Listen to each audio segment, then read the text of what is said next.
un joueur peut avoir plusieurs agents, mais avec des mandats spécifiques, c'est-à-dire si tu sais que tu as des entrées en France, le mandat est fait pour toi en France. Et peut en avoir un autre pour la Suisse, ainsi de suite. Ou alors, il attend, comment dire, la proposition la plus concrète et il signe avec l'agent qui a ramené le truc le plus concret, le plus pressant.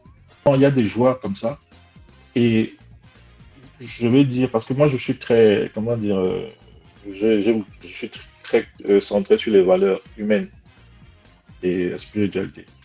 Dès que, par exemple, c'est quelqu'un d'assez correct, de très correct.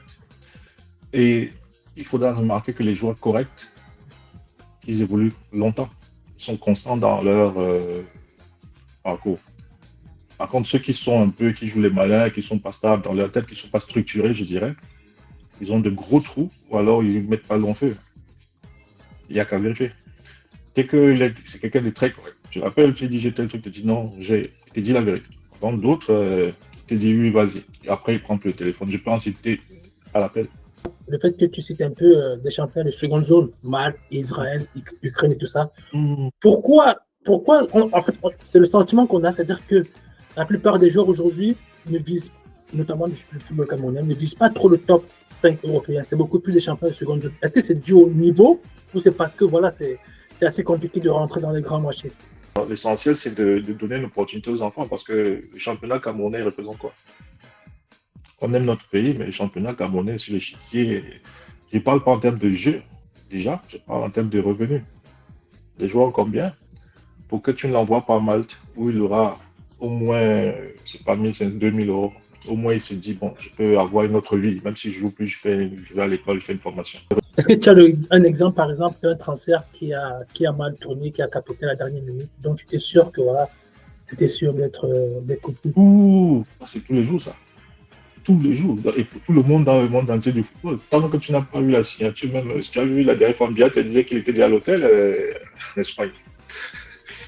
Lui dit non, quand l'avion rentre, c'est constamment. Il y a qui. Il y a Etamé.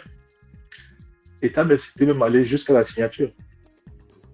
Mais j'ai l'impression, je ne sais pas si ils n'avaient pas fait attention ou c'était fait exprès. On m'envoie le contrat. Sur la première page, on présente les parties. C'est le nom de Paolo. Mais sur la dernière page où lui-même a signé, il n'a pas remarqué que là où il signait, ce n'était pas son nom. C'était le nom du joueur à côté avec qui il signait. Donc on a imprimé le contrat. C'est-à-dire, je crois, la secrétaire, ou alors ils ont fait un jeu, peut-être le gars n'était pas concentré, mais il n'a pas vu que là où il signait, ce n'était pas son nom en bas. Ils m'ont envoyé ça. Et ce jour-là, il changeait de. En fait, il y avait un nouveau directeur sportif. C'était à l'Espagnol Barcelone. Histoire vraie, hein. Très peu de gens n'ont jamais raconté. Histoire vraie. Hein. C'est-à-dire que si. Mais il m'envoie le contrat. Même mon partenaire qui m'envoie le contrat n'a pas fait attention. Donc, c'est quand je lis, je lui dis, mais c'est qui tel nom? Il me dit, ah, c'est un autre joueur là qui a signé. Pourquoi? Mais parce que c'est sur la page de signature, c'est ce que vous m'avez envoyé où Paolo a signé. Je reconnais la signature de Paolo, c'est pas son nom en bas. Il me renvoie. Il me dit, ah, merde. Ils se mettent à courir. Les bureaux étaient fermés. Et tu sais quoi? Le nouveau directeur sportif dit, ah bon, en fait, il y a même l'effectif même pléthorique. Je crois qu'on va même arrêter là comme ça, c'est bon. Sa famille sait qu'il est déjà en Espagne. Ah ouais. Tout le monde sait qu'il signe à l'Espagnol Barcelone. Je suis, moi, on m'a débranché ma joie. Du coup, je me dis, mais comment vous réussissez ça à signer? Vous ne voyez pas votre nom, que c'est pas le nom, c'est le nom dont je crois dans l'euphorie, il n'a pas fait attention. Effectivement, sur la première page où ils ont tous émargé, c'était le nom de. Ça pouvait être attaquable, tu vois, mais la signature, ce n'était pas le nom.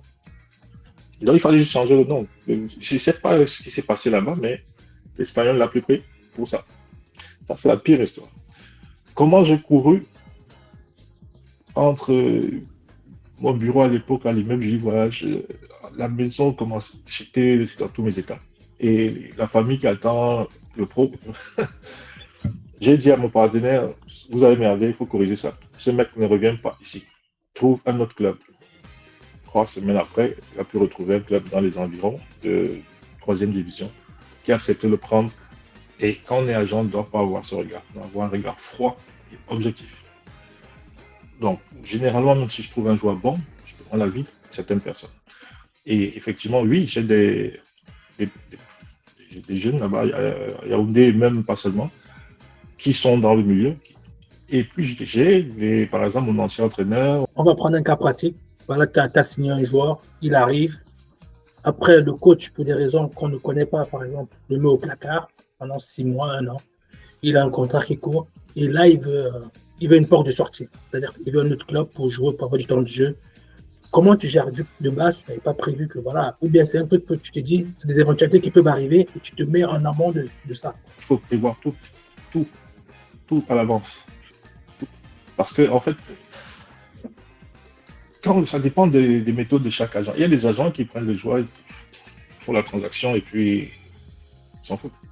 Mais si tu représentes le joueur, c'est-à-dire c'est ton poulain sur 24 mois, et que tu le mets en club, tu le suis comme si c'était toi-même. Et quand tu sens le vent tourner, première chose, c'est de le booster, de prendre ça avec calme. Parce que si lui perd la tête pendant que ça se passe, vous avez tout perdu. Il faut être calme, professionnel, continuer de travailler. Tout d'abord le motiver lui, et parallèlement, derrière, suivre, commencer à chercher des voies de sortie, commencer à en parler à gauche et à droite. Mais s'il est sous contrat, c'est encore plus compliqué. Pourquoi? Parce que le mec, il est sous contrat, il ne joue pas. Mais quel est le club qui a venu casser le contrat? Payer pour prendre un joueur qui n'est pas. Donc, il faut jouer sur le joueur psychologiquement, beaucoup lui parler, le motiver, lui dire non, prends ça, travaille. Mais c'est maintenant l'approche. Si à un certain temps, il n'a pas. Disons, si en fin de saison, il a moins de 10 matchs, vous prenez la décision de soit faire une rupture de contrat pour juste cause, pour avoir, juste cause sportive, pour avoir fait moins de 10% des matchs de la saison et tu le libères, vous libérez pour pouvoir chercher ailleurs. Aussi, il y a assez de revenus et que vous n'êtes pas certain de prendre l'argent ailleurs. Je te prendrais le cas de Chancel Demba, qui à Marseille préférait rester tranquille parce qu'il sait qu'il a quand même 500 000. Donc, je crois que c'est 500 000, un truc comme ça. Ouais, c'est l'un des plus gros salaires. Voilà. Tu fais quoi? Tu résilies? Non. Tu gardes tes 500 000, sûr. Mais tu travailles en te disant, de toutes les manières, j'ai un CV respectable. Ça dépend du profil du joueur. Ça dépend. Et le profil du joueur, la réalité, c'est un ensemble de choses qu'il faut bien analyser pour pouvoir gérer la situation. Je vais faire la même chose que Chancel. Je vais pas, si je suis l'agent de Chancel, on reste.